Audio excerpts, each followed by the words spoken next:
एक दाढ़ से तो लोग बहुत खा लेते हैं। 3 दिन का ये व्रत है। 10वीं की रात्रि को अन्न छोड़ा जाता है। 3 दिन जमीन में सोया जाता है। इसमें 10वीं की रात्रि को जमीन में सोया जाता है। 11 की रात्रि में आधी रात्रि तक जागरण करना होता है, जमीन में सोया जाता है। और 12वीं की रात्रि को भी जमीन में सोया जाता है। क्या लिखा है कि जिंदगी भर नर्मदा के किनारे पर वास करने से, जीवन भर कुरुक्षेत्र में वास करने से, जिंदगी भर पुष्कर में कार्तिक नहाने से, जीवन भर काशी में वास करने से, हर वर्ष का माघ प्रयाग में निकलता है, जिंदगी भर यमुना में स्नान करने से, देविका नदी के किनारे पर वास करने से जितना पुण्य नहीं मिलता उतना पुण्य सिर्फ एक एकादशी के व्रत करने मात्र से प्राप्त हो जाता है। तो ये बात ध्यान में रहेगी। संपूर्ण धरती की 11 परिक्रमा करने से जितना फल प्राप्त होता है, सिर्फ एक एकादशी का व्रत करने से उतने पुण्य की प्राप्ति होती है। आप मंगलवार करते हो, बुधवार करते हो, गुरुवार करते हो, ये तो सब बहुत पीछे रह गए एकादशी के सामने। 11 के सामने कुछ नहीं।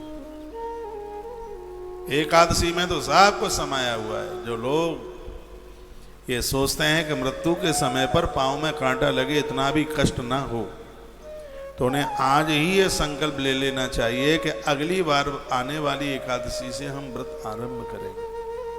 आप अपने जीवन का आनंद देखिए।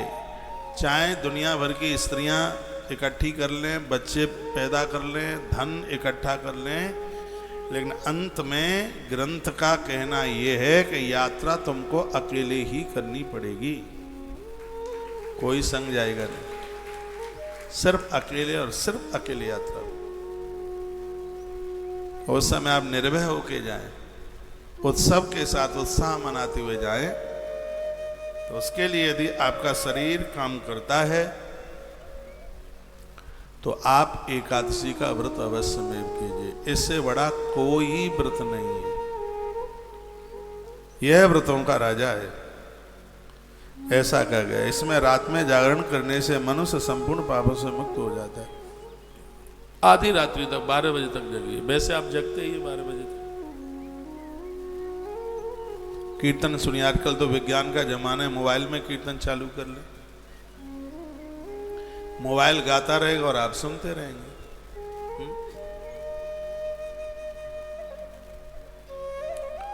भगवान रात्रि जागरण करने से संपूर्ण पापों को जला देते हैं। हे राजेंद्र, एकादशी का व्रत करने वाले लोग 30 पीढ़ियों का उद्धार करते हैं। ये लिख लेना। वो 30 पीढ़ियां कौन कौन सी हैं? एकादशी का व्रत जो करते हैं वो 30 पीढ़ियों का उद्धार करते हैं। 10 पीढ़ियां तो माँ के कुल की, मामा के यहाँ की, 10 पीढ़ियां पितृ कुल की, और 10 पीढ़ियां पत्नी के कुल की। एक कोई इधर मध्य प्रदेश की बात है, उन्होंने अपनी बेटी के लिए घर ढूंढा और मेरे पास आएगा, महाराज जी घर बहुत अच्छा, एक ही लड़का है, टीचर है, उसके पापा भी मास्टर थे, बस एक ही कमी है। मैंने कहा कमी क्या है? हर महीना गिरिराज जी की परिक्रमा करने को जाता है, हर महीना वृंदावन जाता है, वो हर महीना महात्माओं से मिलने के लिए जाता है। मैंने कहा फिर तो ये तो ज्यादा अच्छा है। अच्छा क्या है? क्यों? कैसे अच्छा नहीं है? अच्छा नहीं है, हमारी बेटी को छोड़कर कहीं बाबा ना बन जाए, इस बात का भय है। मैंने कहा वो बाबा बनेगा तो उसको कोई रोक भी नहीं पाएगा। कुछ लोग तो हमारे पास ऐसे आते हैं कि नास्तिक है, पूजा पाठ करता नहीं है, देवी देवताओं को मानता नहीं है, और लोगों को इसमें भी तकलीफ होती है कि पूजा पाठ ज़्यादा करता है, महात्माओं से मिलता है, गिरिराज जी की परिक्रमा करने को जाता है।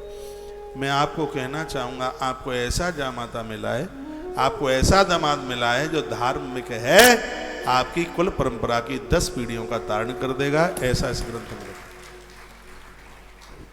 जितने भी जामाता हैं इस धरती के, जितने भी दामाद हैं, यदि वो एकादशी का व्रत करते हैं तो 10 पीढ़ियां उनके ससुराल की तरेंगी, 10 पीढ़ियां उनके मामा के पक्ष की तरेंगी, और 10 पीढ़ियां उनकी स्वयं के पक्ष की तरेंगी, इसको कोई रोक नहीं सकता। इसलिए बहनों, तुम्हारा आदमी यदि व्रत करता है तो सहयोग कीजिए, रोकिए मत उसे। तुम्हारा मम्मी पापा पियर का खानदान 10 पीढ़ियां मुक्त, ये समझ लीजिएगा, ये लिखा है इसमें। यदि झूठ है तो कोई मेरी बात काट के बताए, मुंह मांगा इनाम मिलेगा। तो यदि ऐसा नहीं है तो 10 पीढ़ियां स्वयं की पिताजी के पक्ष की, 10 पीढ़ियां मामा के पक्ष की और 10 पीढ़ियां घरवाली के पक्ष की। 30 पीढ़ियों का उद्धार आत्मकल्याण होगा जो 11 का व्रत करेंगे। ये गुरुदेव वशिष्ठ कथा सुना रहे हैं, वो साधारण नहीं है, गुरुदेव राम जी के भी गुरु जी, विधाता ब्रह्मा के मानस पुत्र हैं, और उन्होंने यह अद्भुत बात कही है। एक बात नहीं मैं पूछ पाया, ये बताइए मेरी लैंग्वेज, मेरी भाषा आपके समझ में आ रही है? धन्यवाद। तो आपसे बने तो एकादशी का व्रत कीजिए। और एक बात और सुन लें आप, एकादशी का व्रत करने के तत्पश्चात, उद्यापन करने के बाद, फिर यदि आप अन्न खाते हैं तो अन्न खाने का 1% भी दोष नहीं लगता।